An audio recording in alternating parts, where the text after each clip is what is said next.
जय शेरा वाली माँ की, जय माँ दुर्गा की, जय काली माता की। ओम काली, ओम काली, ओम काली, ओम काली, ओम काली। जय शेरा वाली माँ की, जय दुर्गा जी की,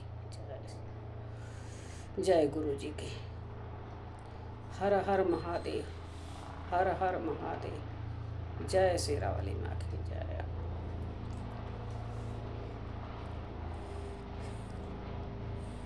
आज मैं नव दुर्गा की सिद्धदायिनी का पाठ करने जा रही हूँ। शुभ निशुभ बध। जय शेरा वाली माँ की।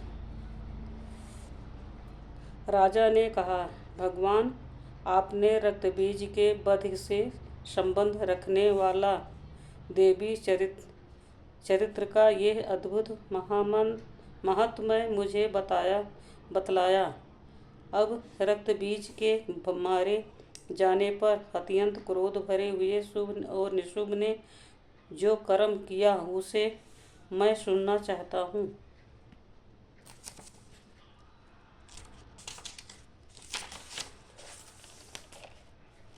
ऋषि कहते हैं, राजन, युद्ध में रक्त बीज तथा अन्य दैत्यों के मारे जाने पर शुभ और निशुभ के क्रोध की सीमा न रही। आपने विशाल सेना इस प्रकार मारी जाती देख निशुभ असमर्ष में भरकर देवी की ओर दौड़ा। उसके साथ असुरों की प्रधान सेना भी उसके आगे पीछे तथा पृष्ठभाग में बड़े बड़े असुर थे, जो क्रोध से ओंठ चबाते हुए देवी को मार डालने के लिए आए। महापराक्रमी शुभ भी अपनी सेना के साथ मातृगणों से युद्ध करके क्रोध बस चंडिका को मारने के लिए आ पहुंचा। तब देवी के साथ शुभ और निशुभ का घोर संग्राम छिड़ गया। वह दोनों दैत्यों में मेघों की भांति बाणों की भयंकर वृष्टि कर रहे थे। उन दोनों के चलाए हुए बाणों को चंडिका ने अपने बाणों के समूह से तुरंत काट डाला और शस्त्र समूह की वर्षा करके उन दोनों दैत्यपतियों अंगों में भी चोट पहुंचाई। निशुभ ने तीखी तलवार और चमचमाती हुई ढाल लेकर देवी के श्रेष्ठ वाहन सिंह के मस्तक पर प्रहार किया। अपने वाहन को चोट पहुंचाने पर देवी ने सुरप्र नामक बाण से निशुभ की श्रेष्ठ तलवार तुरंत ही काट डाली और उसकी ढाल को भी, जिसमें 8 चांद जड़े थे, खंड खंड कर दिया।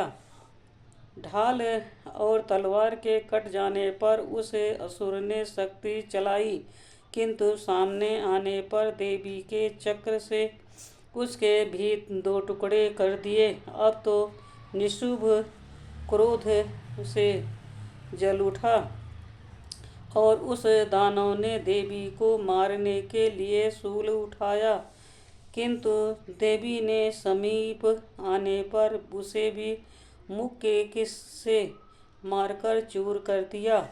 तब उसने गदा घुमाकर चंडी के ऊपर चलाई, परंतु वो भी देवी के त्रिशूल से कटकर भस्म हो गई।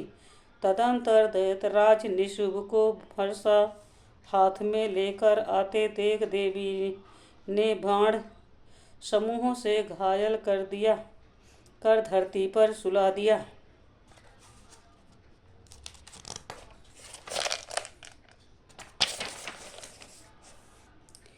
उस भयंकर पराक्रमी भाई निशुभ के धराशायी हो जाने पर निशुभ को बड़ा क्रोध हुआ और अंबिका का वध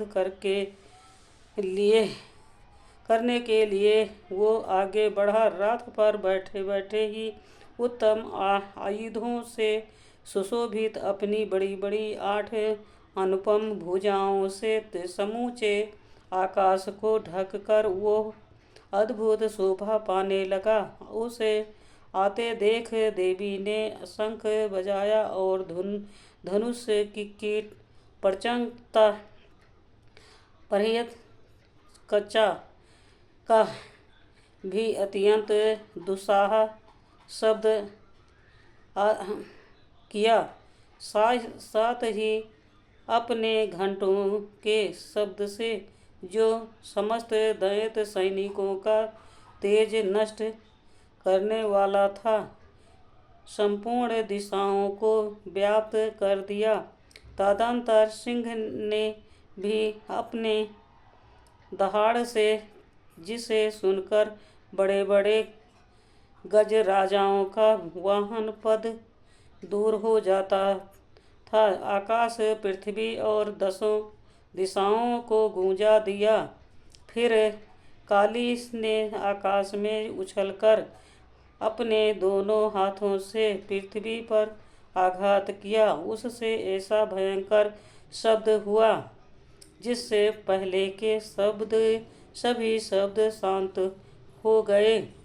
तत्पश्चात शिवदूती ने दैत्यों के लिए अमंगलजनक अट्टहास किया। इन शब्दों को सुनकर समस्त असुर थर्रा उठे, किंतु शुभ को बड़ा क्रोध हुआ। उस समय देवी ने जब शुभ को लक्ष्य करके कहा, वो दुरात्मन खड़ा रहा। तभी आकाश में खड़े हुए देवताओं बोल उठे, जय हो, जय हो। शुभ ने वहां आकर ज्वालाओं से युक्त अत्यंत भयंकर शक्ति चलाई। अग्निमय पर्वत से के समान आती हुई उस शक्ति को देवी ने बड़े भारी लूके से दूर हटा दिया। उस समय शुभ के सिंहनाद से तीनों लोक गूंज उठे। राजन, उसकी प्रतिध्वनि से वज्रपात के समान भयानक शब्द हुआ, जिसने अन्य सब शब्दों को जीत लिया। शुभ के चलाए हुए बाणों के देवी ने और देवी के चलाए हुए बाणों के शुभ ने अपनी भयंकर बाणों द्वारा सैकड़ों और हजारों टुकड़े कर दिए। तब क्रोध में भरी हुई चंडिका ने शुभ को शूल से मारा। उसके आघात से मूर्छित हो वो पृथ्वी पर गिर पड़ा।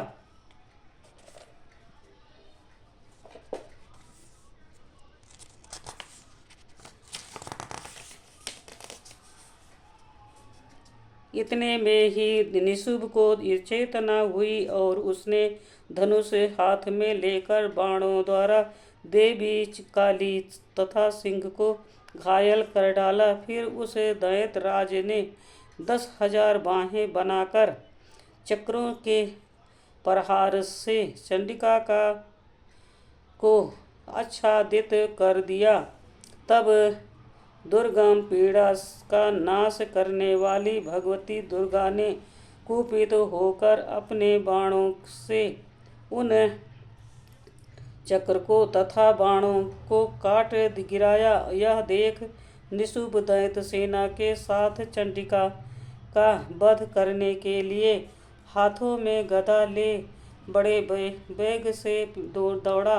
उसके आते ही चंडी ने तीखी धार वाली तलवार से उसके गदा को शीघ्र ही काट डाला। तब उसने शूल हाथ में ले लिया। देवताओं को पीड़ा देने वाली निशुभ की शूल हाथ में लिए आते देख चंडिका ने वेग से चलाए हुए अपने शूल से उसकी छाती छेद डाली। शूल के से विदीर्ण हो जाने पर उसकी छाती से एक दूसरा महाबली एवं महापराक्रमी पुरुष खड़ी रही कहता हुआ निकला। उसे निकलते हुए पुरुष की बात सुनकर देवी ठहाका लगा कर हंस पड़ी और खड़ंग के कुछ उन्होंने उसका मस्तक काट डाला। फिर तो वो पृथ्वी पर गिर पड़ा। तदंतर सिंह अपनी दाढ़ों से असुरों की गर्दन कुचल कर खाने लगा। यह बड़ा भयंकर दृश्य था। उधर काली तथा शिवदूती ने भी अनायन दैत्यों का भक्षण आरंभ किया।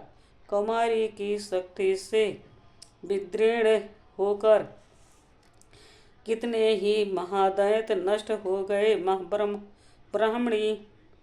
ब्राह्मणी के मंत्रपूत जल से निस्तेज होकर कितने ही भाग खड़े हुए। कितने ही दैत्य महेश्वरी के त्रिशूल से छिन्न भिन्न हो धराशाही हो गए। वराही के थूथुन के आघात से कितनों का पृथ्वी पर कचूमड़ निकल गया। वैष्णवी ने भी अपने चक्र से दानों के टुकड़े टुकड़े कर डाले। इंद्री के हाथ से छूटे हुए वज्र से भी कितने ही प्राणों से हाथ धो बैठे।